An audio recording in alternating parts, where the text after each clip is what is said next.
Ephesians chapter 4 verse 26 and 27. எபேசியரின் புத்தகம் 4வது அதிகாரம் 26 மற்றும் 27வது வசனங்கள்.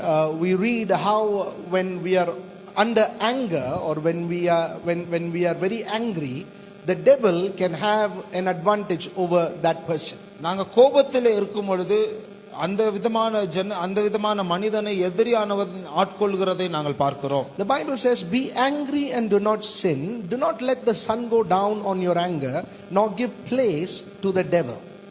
நீங்கள் கோபம் கொண்டாலும் பாவம் செய்யாதிருங்கள். கோபம் கொண்டாலும் பாவம் செய்யாதிருங்கள். சூரியன் அஸ்தமிக்கிறதுக்கு முன்னாக உங்கள் எரிச்சல் தணிய கடவது. சூரியன் அஸ்தமிப்பதற்கு முன்பதாக உங்கள் எரிச்சல் தணிய கடவது. ஏன்?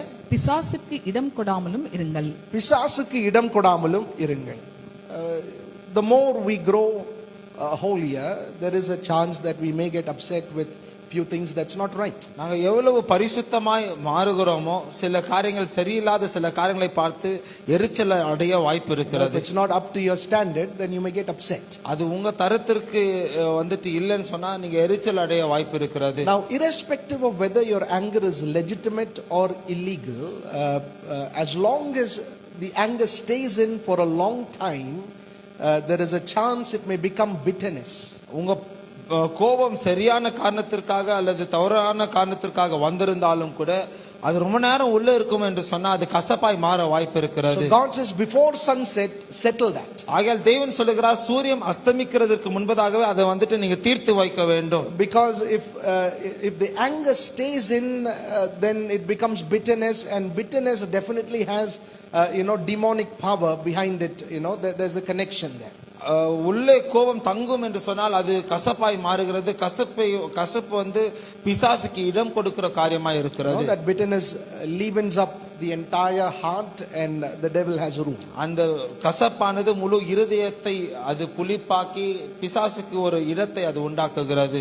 Notice what you speak when you are angry. நீங்க கோபமா இருக்கும்போது நீங்க பேசுகிற காரியத்தை கவனிக்க வேண்டும். Take a census of all the words that is used. நீ அங்க பயன்படுத்தப்படுகிற வார்த்தைகளை நீங்கள் எண்ணி பார்க்க வேண்டும். Take a census of your actions that time. அந்த நேரத்துல இருக்கிற உங்களுடைய கிரியைகளை நீங்கள் எண்ணி பார்க்க வேண்டும். And you would notice if that anger has been there in the heart for a long time, you basically become a tool in the hands of the devil. அந்த கோபம் अनेक நேரத்திற்கு உள்ளே நீங்க வைத்திருப்பீங்கன்னு சொன்னா பிசாசின் கரத்துல ஒரு கருவியாய் நீங்கள் மாறி இருக்கிறதை கவனிக்க முடியும். And so because it defiles a person. ஏனா அது ஒரு மனிதனை தீட்டுப்படுத்துகிறது. Secondly, இரண்டாவதாக 2 Corinthians chapter 2 verse 10 and 11. 2 கொரிந்தியரின் புத்தகம் 2வது அதிகாரம் 10 மற்றும் 11வது வசனங்கள். 2 Corinthians 2 10 and 11. 2 கொரிந்தியரின் புத்தகம் 2வது அதிகாரம் 10 மற்றும் 11வது வசனங்கள். If you forgive anyone anything, and I too forgive that person, and what I've forgiven I have forgiven for your sake in the presence of Jesus Christ, to keep Satan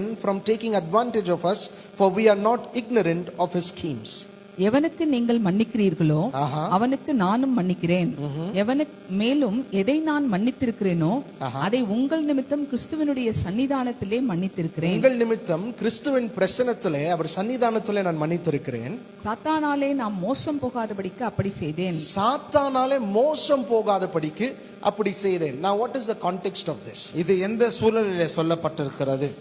A person in the Corinthian church has offended the church. Corinth சபையிலே ஒரு மனிதன் சபையை வந்துட்டு சபைக்கு விரோதமாய் நடந்திருக்கிறான். And so and now the leaders in the church forgive that person. ஆகையால் இப்பொழுது சபையின் தலைவர்கள் அந்த மனிதனை மன்னிக்கிறார்கள். As soon as the leadership forgives that person, Paul says, now because you have forgiven in the presence of God, I also forgive that person. அந்த தலைமைத்துவம் அவரை மன்னித்தபடியால் பவுல் சொல்கிறார், நீங்க அவரை மன்னித்திருக்கிறபடியால் நானும் தேவ பிரசன்னத்திலே அவரை மன்னிக்கிறேன். Why was this forgiveness so importantly needed at that time? ஏன் இந்த ஒரு மன்னிக்கிற காரியமானது அந்த நேரத்தில் அவ்வளவு முக்கியமானதா இருந்தது? Or else the devil would take advantage of that situation, and then more and more people get involved, and then there is a big problem. இல்லன்னு சொன்னா பிசாசானவன் அந்த சூழ்நிலையை பயன்படுத்தி अनेक ஜனங்கள் வந்து அவர்கள் வஞ்சிக்கப்பட வாய்ப்பு இருக்கிறது. In other words, where there is unforgiveness, there are demonic spirits that begin to work in that place. வேற வார்த்தைகளிலே எங்க மன்னிப்பு இல்லாம இருக்கிறதோ அங்கே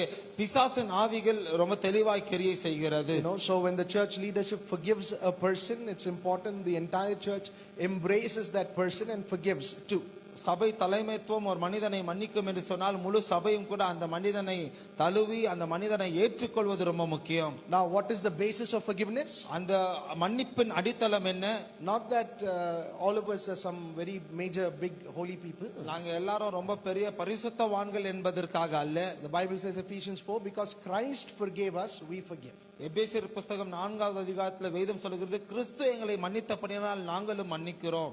Again, if we do not forgive, we become tools in the hands of the enemy. மீண்டுமாய் நாங்க மன்னிக்காமல் போகும் பொழுது எதிரியின் கரத்திலே கருவிகளாய் நாங்கள் மாறுகிறோம். You know, unconsciously, instead of being people who build, we become people who destroy. எங்களே அறியாமல் கட்டுகிற ஜனங்களாய் இருக்கிறதற்கு மாறாக இடிக்கிறவர்களாய் அழிக்கிறவர்களாய் நாங்கள் மாறுகிறோம். So within family, within church, in your office, wherever, it's very important to practice forgiveness. சபைக்குள்ளாக குடும்பத்திற்குள்ளாக நீங்க வேலை செய்கிற இடங்களிலே எல்லாவற்றிலும் ஜனங்களை மன்னிக்கிறதை நீங்கள் பயிற்சிக்கிறது நல்லது. So that the enemy will not take advantage there. எதிரியானவன் உங்களை மோசம் போகாத படிக்கு நீங்க அதை செய்ய வேண்டும்.